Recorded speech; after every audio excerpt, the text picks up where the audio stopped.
गुस्सा एक बहुत ही पावरफुल इमोशन है ना। हम सब इसे महसूस करते हैं, लेकिन अक्सर इसे समझ नहीं पाते। ये हमें कंट्रोल कर सकता है या फिर हम इसे कंट्रोल करना सीख सकते हैं। तो आज हम इसी कॉम्प्लेक्स इमोशन के पीछे की कहानी को समझने वाले हैं और ये जानने वाले हैं कि कैसे इसे एक विनाशकारी ताकत से एक रचनात्मक ताकत में बदला जा सकता है। बिल्कुल सही बात है। देखिए, गुस्सा अपने आप में ना तो अच्छा है और ना ही बुरा। ये बस एक सिग्नल है।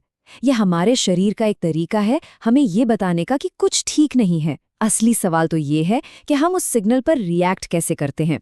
क्या हम उसे खुद पर हावी होने देते हैं या हम उसे एक गाइड की तरह इस्तेमाल करते हैं।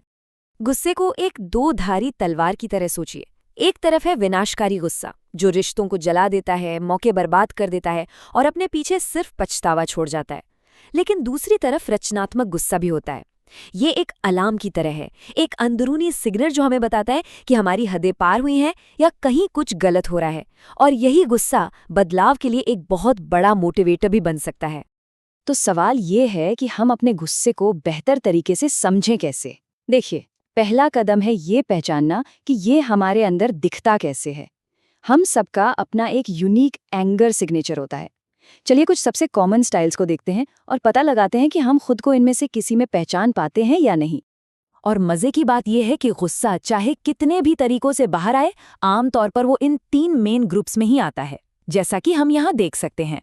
छिपा हुआ गुस्सा जो अंदर ही अंदर उबलता रहता है, विस्फोटक गुस्सा जो अचानक फट पड़ता है, और पुराना गुस्सा जो लंबे समय तक बना रहता है। चलिए एक एक करके इन तीनों को जरा गहराई से समझते हैं। तो सबसे पहला है छिपा हुआ गुस्सा, जिसे हम चालाक गुस्सा भी कह सकते हैं। ये वो गुस्सा है जो सीधे सीधे सामने नहीं आता, बल्कि ये अजीब अजीब तरीकों से बाहर निकलता है, जैसे कि कोई जरूरी काम भूल जाना, चीजों को टालते रहना या ऐसी बातें करना जिससे सामने वाला बस फ्रस्ट्रेट हो जाए और पूछने पर जवाब मिलता है नहीं, मैं गुस्सा क्यों होऊंगा, लेकिन उनका व्यवहार चीख चीख कर कुछ और ही कह रहा होता है।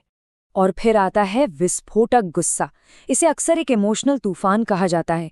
ये कहीं से भी अचानक आता है, अपने रास्ते में सब कुछ तबाह कर देता है। चीखना, चिल्लाना, चीजें फेंकना, और फिर उतनी ही तेजी से चला भी जाता है, लेकिन अपने पीछे अक्सर काफी नुकसान छोड़ जाता है।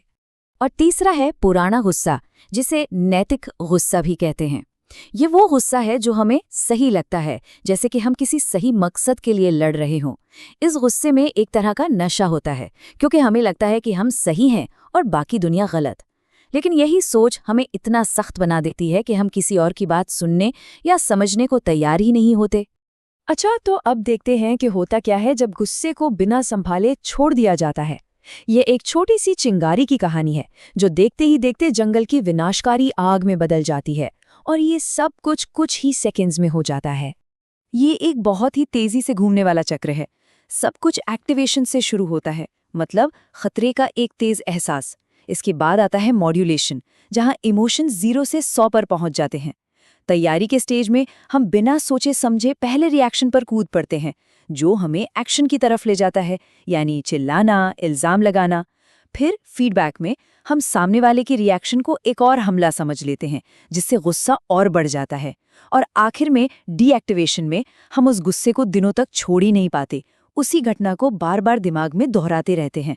ये एक ऐसा चक्र है जो खुद को ही और बढ़ाता जाता है। लेकिन कहानी यहाँ खत्म नहीं होती। उस विनाशकारी चक्र का एक दूसरा और कहीं ज्यादा बेहतर विकल्प मौजूद है। चलिए अब उस रास्ते को देखते हैं जहां गुस्से को एक विनाशकारी ताकत के बजाय एक रचनात्मक टूल की तरह इस्तेमाल किया जा सकता है। लेकिन एक दूसरा रास्ता भी है, जैसा कि ये स्लाइड बहुत अच्छे से दिखाती है।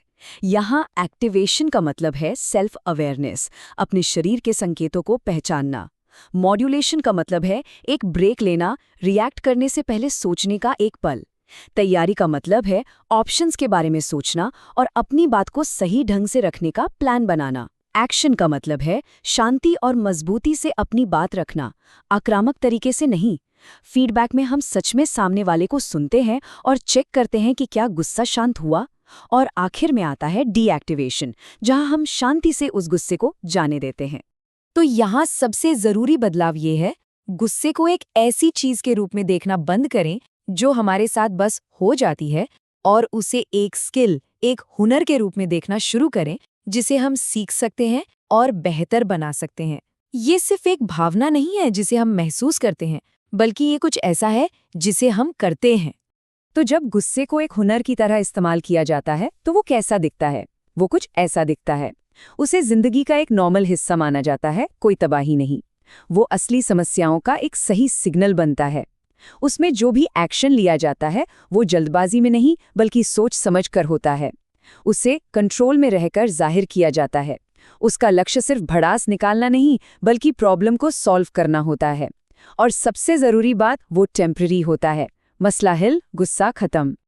आज हमने जिन पावरफुल फ्रेमवर्क्स पर चर्चा की है वे डॉक्टर रोनाल्ड पॉटर एफ्रॉन और पेट्रिशिया एस पॉटर एफ्रॉन के बहुत ही महत्वपूर्ण काम से प्रेरित हैं, जैसा कि उनकी किताब लेटिंग गो ऑफ एंगर में विस्तार से बताया गया है। तो हम इसे इस आखिरी सवाल के साथ खत्म करते हैं। अगली बार जब गुस्सा महसूस हो तो उसे एक दुश्मन की तरह देखने के बजाय एक मैसेंजर की तरह देखें। एक पल रुकें और पूछें, ये सिग्नल मुझे क्या बताने की कोशिश कर रहा है।